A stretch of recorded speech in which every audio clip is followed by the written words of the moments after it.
عزیزان، امیدوارم همه شما خوب هستید. ما امروز درس هفتم را میخوانیم. درس هفتم امروز ما حوادث طبیعی می باشد.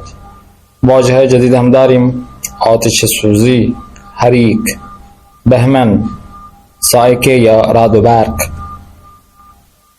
هجوم حشرات، تلف شدن، تلفات، سمپاشی، اراضی، خسارت، آوار، احشام، آوار برداری، آواره شدن، وحد مسکونی، آویزه کردن، پرده، پرچین، جان سالم به در بردن، تکان ساده، برخلاف تصور عموم. خب بیایید صفحه جدید. اهداف درس امروز ما: انتظار می رود دانشجو پس از خواندن این درس بتوانند: 1. با اسامی حوادث طبیعی آشنا شود و بتواند تصویر ہر یک را به درستی تشخیص دهد. جو طبیعی حادثے ہوتے ہیں، واقعات ہوتے ہیں طبیعی طور پر، جیسے بجلی کا کڑکنا یا سیلاب آ جانا، یہ طبیعی جو چیزیں ہوتی ہیں، حادثے ہوتے ہیں، ان کے متعلق آج ہم پڑھیں گے، اور جو تصاویر ہوگی اس کے مطابق ہم دیکھیں گے، سلیکٹ کر سکیں گے. بواجه و عبارات مربوط به آسیب های حوادث طبیعی و غیر آشنا شود و بتواند به درستی مفهوم هر یک را تشخیص دهد. ان عبارات کو جو کہ حوادث طبیعی کے متعلق ہوں گی، ان سے ہم پہچان کر سکیں گے اور ان کا مفہوم سمجھ سکیں گے. گفتگو ہارا بشنود و بتواند به درستی به پرسش های پس از آن پاسخ دهد.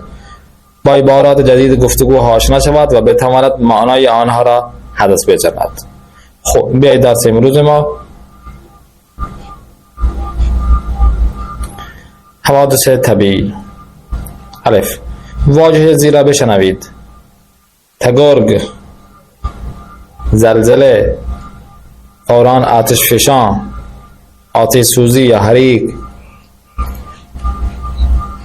خشکسالی، طوفان، بهمن، هجوم حشرات، صاعقه، رعد و برق یا سیل. خب تکرار کرنا ہے آپ نے ان الفاظ کو. تمرین اول میں دیکھیں: در جائے خالی واژه مناسب قرار دہید. اب دیکھیں مثلا کے طور پر پہلے نمبر پہ سیل ہے، آتش ہے، رعد و برق ہے، اور یہ باقی سارے جو ہے نا، ان کو آپ نے جو اوپر جو الفاظ دیے گئے ہیں یہ والے: زلزلے، طوفان، خشکسالی، سیل، آتش سوزی، فوراً آتش فشاں جو لاوا ہوتا ہے، یہ والا جو چوتھے نمبر پہ ہے. تو یہ والے الفاظ ان کے جو خالی جگہ ہیں ان پہ آپ نے ایڈ کرنا ہے، تو آپ کا یہ خالی جگہ پر ہو جائے گا. نیکسٹ دیکھیں تمرین اول میں دیکھیں: این دو ستون اور یک دیگر واصل کنید. یہ الفاظ ہیں، جملے بنے ہوئے ہیں، دو ٹیبل میں ہیں، آپ نے دوسرے میں ایڈ کرنا ہے. درکے تلف شدن. تلف شدن کیا ہے کہ مثال کے طور پر اگر تلفات کو دیکھا جائے تو سم زدن بے مزرعہ یا ضرر یعنی خسارت ہو گئی. حیوانات اہلی کے در مزرع وجود دارند، ٹھیک ہے. اور اسی طرح جیسے کہ سمپوشی اراضی کشاورزی، کہ جب زراعت ہوتی ہے تو زراعت جب ہم کرتے ہیں، کسان کرتا ہے، تو پھر اس میں کیڑا آ جاتا ہے، تو کیا کرتا ہے؟ سمپاشی کرتا ہے. یعنی حرف سا میں دیکھیں: سم زدن بے مزرعہ. تو آپ نے اسی طریقے سے ان کا آپ نے ایڈ کرنا ہے اپنی طرف سے. دو ٹیبل بنے ہوئے ہیں، آپ نے خود ہی اس کو ایڈ کرنا ہے، بتانا ہے. شنید اول میں دیکھیں. آڈیو آپ کے سامنے ہم چلائیں گے. آڈیو میں آپ نے دیکھنا ہے، جس کا عنوان یہ ہے کہ بے مات نظیر گوش دہید و با توجہ به گفتگو ها مشخص کنید. در ہر گفتگو چه حادثه رخ داده است.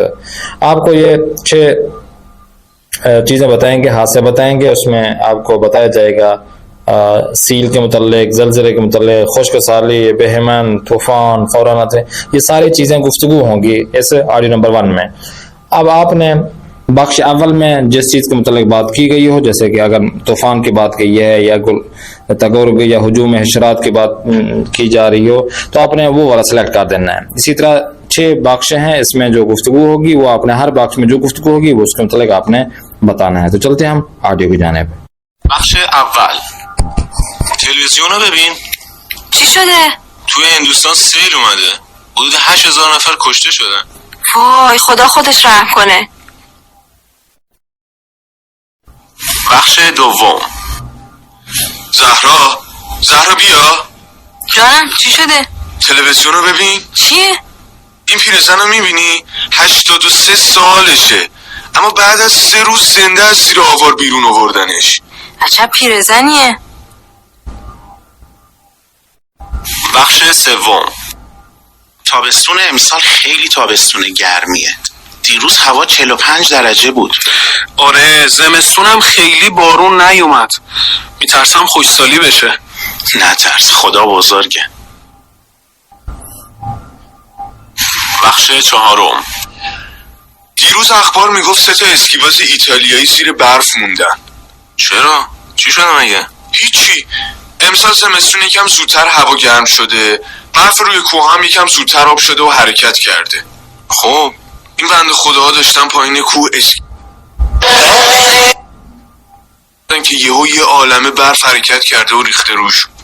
آخه مردن؟ آره، زیر برفا خفه شدن.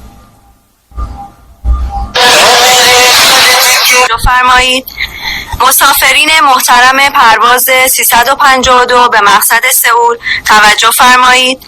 پرواز شماره 352 به دلیل وزش باد شدید صورت نمیگیرد. برای کسب اطلاعات بیشتر به دفتر اطلاعات پرواز مراجعه فرمایید. وای اینجا رو ببین. چی شده؟ وای خدا، اینا چی هن؟ مواد مذابن، دارن از دل کوه میزنن بیرون. خونه ها رو ببین. آخ همشون آتیش گرفتن. اینجا کجاست؟ نمیدونم، شبیه کشورهای شرق آسیاست. जी तो आपने 6 बख्श छुट्टे आपने सुने हैं, इसमें आपने सेलेक्ट करना है कि कौन सी बात हो रही थी। चलते हैं हम नेक्स्ट पेज में, देखते हैं क्या है। शनीदे 2 में देखें, ऑडियो नंबर 2 में इसका जो उन्वान बनता है वो ये है कि अलिफ दर इदामे चंद खबर और मुरद चंद हादसे तवीर और ख्वाहिश शनीद। आगे न्यूज़ चल रही है और जो तभी हादसे वाक़यात हो रहे हैं वो आप सुनेंगे। बेइन अखबार गुश्तहीद जाहि खलिया बादाद मुनासिब फुरनुमाईद। खल जगह पर जो अफराद के जो जितने अफराद हैं हादसे हुआ है वो उसके मुतल्लिक जो बात हो रही है वो आपने सुनना है और ऐड करना है। तो चलते हैं हम ऑडियो की जानिब। بخش اول. به دلیل بارندگی‌های شب گذشته و جاری شدن سیل در استان خراسان جنوبی، 3 نفر از اهالی روستای گزباشی گرفتار سیل شده و جان خود را از دست دادند. در این بخش حدود 31 روستا وجود دارد که در این سیل حدود 700 خانواده آواره شدند. روز چهارشنبه بارش باران، تگرگ و وقوع سیل به 700 هکتار از اراضی کشاورزی، 300 خانه مسکونی و برخی از راه‌های این استان خسارت وارد کرده است. برخی از اخبار حاکی از این است که سیل شب گذشته در برخی از روستاها خسارات مالی زیادی به وجود آورده و حدود 7000 رأس گاو نیز در این حادثه تلف شدند. بخش دوم.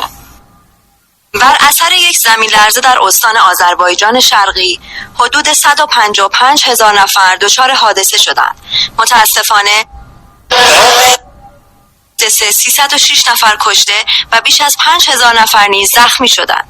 با گذشت 3 روز از زمین لرزه، ماموران امداد و نجات هلال احمر زنی را در یکی از روستاها زنده از زیر آوار بیرون کشیدند. با گذشت چند روز از زمین لرزه نیز اعلام شد که عملیات آواربرداری به اتمام رسیده و تمامی افراد از زیر آوار بیرون کشیده شده و مجروحان نیز به بیمارستان منتقل شد. در این زمین لرزه حدود 18,000 واحد مسکونی و 700 هکتار زمین کشاورزی نیز دچار آسیب شده.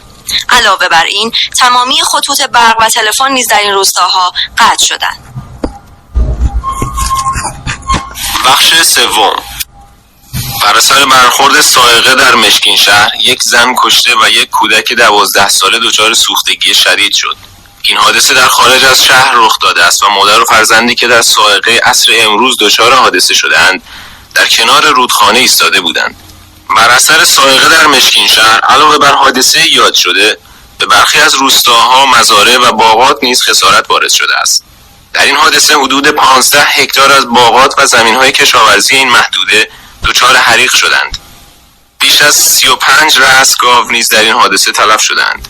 فرماندار این شهر گفت مشکین شهر از جمله مناطق حادثه خیز استان اردبیل است که همه ساله در فصل بهار دچار حوادثی همچون صاعقه، تگرگ و سیل می شود. بخش چهارم. هجوم ملخ‌ها به مزارع شهرستان تایباد 1 میلیارد ریال خسارت بر جای گذاشت. مدیر جهاد کشاورزی شهرستان تایباد در این باره گفت خشکسالی مداوم و تغییرات آب و هوایی موجب شد که ملخ‌ها به علت کمبود غذا به 6000 هکتار از مزارع و مراتع شهرستان تایباد هجوم بیاورد و به اراضی کشاورزی آسیب وارد کنند. وی ادامه داد تاکنون سمپاشی حدود 2500 هکتار از زمین‌ها به پایان رسیده، اما سمپاشی سایر مزارع و مراتع آلوده همچنان ادامه دارد. شهرستان تایباد در مجموع حدود 700 هکتار زمین زراعی دارد که محصولات مختلفی از جمله گندم، جو، پنبه، چغندر و غیره در اینها کشت می شود. जी, तो और नंबर 2 भी आपने सुनी है श्रेणी 2 में, और जो चीजें यहाँ पे ऐड की गई हैं खाली जगह पे आपने ऐड की हैं. बे में देखें एक बार दीगर बेइन अखबार गोश्त दहीद व सिफात सही या गलत बुदन हर कुदाम और जुमले हो यजीर तयन कोई सही है या गलत है ये आपने बताना है. भाई अलिफ ठीक है, बे गलत है या बे ठीक है या अलिफ गलत है, तो ये आपने बताना है उस ऑडियो के मुताबिक कि ऑडियो आपने सुनी है क्या ऐसी बात की गई है इस ऑडियो में, अलिफ में या बे में की गई है. तो ये शुमारे 1, शुमारे 2, शुमारे 3 और शुमारे 4 आपने इसको अच्छी तरह सुनना है. अगर ऑडियो को अच्छी तरह सुनेंगे या सुनी होगी तो आप सवालों के सही या गलत का अंदाजा लगा सकेंगे. तो ये चीजें आपका होमवर्क हो जाएगा, आप इसको ऐड कीजिएगा. शुमारे 5 में देखें शनीदन से में जो ऑडियो नंबर 3 है उसमें देखें अलिफ में मुसाहिब ज़ीर गोश दहीद व तस्वीर ज़ीरा बेतरतीब सोहबत काशना से बरनामे शुमारे बेज़नीत है. ये जो मुसाहबा हो रहा है, जो होस्ट एक बात कर रहा है या खबर गुजार जो सहाफ़ी होता है वो किसी के जो न्यूज़ दे रहा है, तो उस ऑडियो को जो ऑडियो नंबर 3 है वो आपने सुनना है और नीचे दिए गए जो तरतीब से तस्वीर हैं जो बात कर रहा है उसके जो प्रोग्राम है उस पर आपने सेलेक्ट करना है कि भाई किसकी बात हो रही है और क्या बात हो रही है. तो चलते हैं हम ऑडियो नंबर 3 के जानिब और देखते हैं इसमें क्या चीजें हैं. زلزله از جمله حوادثیه که همیشه هست و هیچ کس هم نمیتونه جلوی این پدیده طبیعی رو بگیره.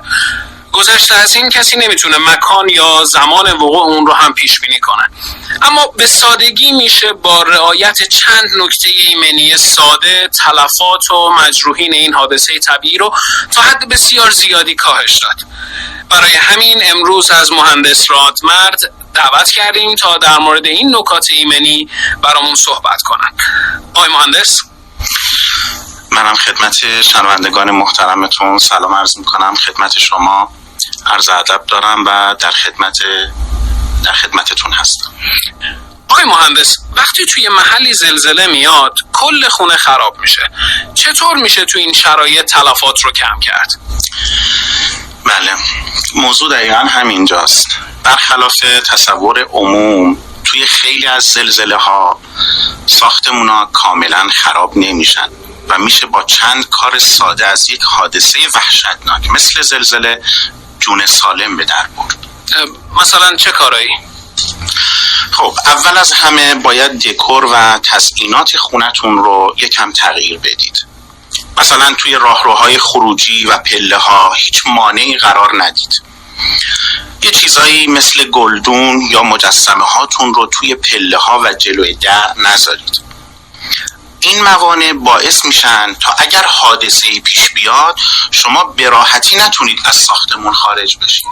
جالب، من کلی گلدون توی راه پله خونم دارم، بعد همشون رو جابجا کنم. به جز گلدون چه مشکل دیگه ای هست؟ بله، یه مشکل بزرگ دیگه توی زلزله شیشه پنجره هاست. وقتی زلزله میاد شیشه ها خرد میشن، به طور طبیعی شیشه ها خرد میشن و میریزن توی خونه. همین خرد شیشه ها ممکنه باعث بریدگی های عمیقی توی بدن بشه. برای همین همیشه جلوی پنجره هایی که شیشه های بزرگ دارن پرده های پرچین آویزون میکنن که اگه شیشه شکست خرد شیشه ها روی سر و صورتتون نریزه. گذشته از این سیمای برق و لوله های آب و گاز خونه رو مرتب چک کنید که سالم باشن. خب خوبه، من همیشه این کارو میکنم. در مورد وسایل توی خونه چطور؟ نکته‌ای هست؟ سوال خوبی پرسیدین. بعضی وقتا یه زلزله کوچیک که هیچ خسارت مالی نداره آسیب دیدگی های شدیدی به وجود میاره. منظورتون چیه؟ مثلا توی یه زلزله خیلی کوچیک توی شیراز با وجود اینکه هیچ ساختمانی آسیب ندید یه کشته به جا گذاشت. جدی؟ چطور؟ یه آقایی داشته توی اتاق مطالعه میکرده که یه مرتبه زلزله میشه. زلزله خیلی زلزله بزرگی نبوده، فقط چند تا تکون ساده بوده، اما چون این آقا قفسه های کتاب خونش رو محکم نکرده بوده 2 تا قفسه کتاب با کل کتاباش میریزن روی ایشون و متاسفانه خیلی ساده توی یه زلزله کوچیک که هیچ خسارت مالی هم نداشته یک تلفات جانی به وجود میاد. واقعا خیلی ساده یه نفر فوت کرده. حالا برای پیشگیری از این اتفاق پیشنهاد شما چیه؟ پیشگیری خیلی ساده است. فقط کافیه محل نصب یک چیزهایی مثل پنکه، یوستر، قاب عکس‌ها، آینه، ساعت دیواری و یا چیزهایی مثل این رو روی دیوار کاملا محکم کنید. گذشته از این مطمئن بشین که وسایلی مثل قفسه کتاب‌ها و یا کمد لباس‌ها ثابتن و در اثر یه تکون کوچیک نمی‌افتن. خیلی متشکریم جناب آقای مهندس، واقعا استفاده کردیم از نظراتتون، خیلی لطف کردید که به برنامه ما تشریف آوردید. हाँ जी, तो आपने ऑडियो नंबर 3 भी सुनी और आपने तरतीब से देखें कौन सी पहले बात हो रही थी, किस तस्वीर की पहले बात हो रही थी, ये आपने सेलेक्ट करना है. बे में देखें एक बार दीगर बे इन मुसाहिबे गोश्तहीद व सिफात सही है गलत बुदने हर खुदा माज जुमला ज़ीरा तयन करें. ये आपने ऑडियो सुनी है और इसके मुतल्लिक आपने बताना यह है कि कौन सा जुमला बोला गया है सही है, कौन सा जुमला बोला नहीं गया सही नहीं है. तो ये 1 से लेकर 8 तक ये जुमलाते हैं, आपने बताना है कि ये जुमला सही है और ये जुमला सही नहीं है. तो ये चीज़ें आपके सामने आएंगी. तो ये आपने सेलेक्ट करना है. आपको होमवर्क हो गया. हरफ जीम में देखें बरखिलाफ तसव्वुर अमूम दर मोरद मानी जुमला तो ज़ीर बाहम बहस कनीद. एक दूसरे से आप इन अल्फाज के मान के मुतल्लिक आपने बहस करना है. बरखिलाफ तसव्वुर अमूम क्या मतलब है कि लोगों के जहनों के तसव्वुर के बरखिलाफ. 2 जान सालिम बेदार बोर्दन, इसका क्या मतलब है कि भाई सही और सालिम हो के उन्होंने अपनी जान गंवा दी. चंद तकान सादे यानी सादा से जो तकान होते हैं, धक्के होते हैं, सादा से जो एक मकान हिलता है या तकान खाता है. तो ये इसके मुतालिक आपने बातचीत करना है कि क्या मतलब है इसका. तो ये जुमला तज़ीर हैं इसके मुतालिक. आते हैं लास्ट में तमरीन प्यानी की जानिब. शुमार 1 में देखें मातन ज़ीरा बेशनवीद व जाह या खर्रा बावाजह मुनासिब फुरकुनीद. शुमार 1 में आपने ऑडियो नंबर 1 सुनी थी और उसमें आपने देखा होगा कि सुना होगा कि ये चीज़ें बातचीत हो रही थी. तो वो उस ऑडियो को आप दोबारा सुने और जो खलजेगा आपको लगे वो आपने खलजेगा इस पर ऐड कर देना है. शुमार 2 में देखें ऑडियो नंबर 2 में दोबारा यहाँ पे ऐड करें 2 ऑडियो नंबर 2 में और इसमें जो चीज़ें खलजेगा है वो आपने पुर करना है. इसी तरीके से शुमार 3 है वो भी आपने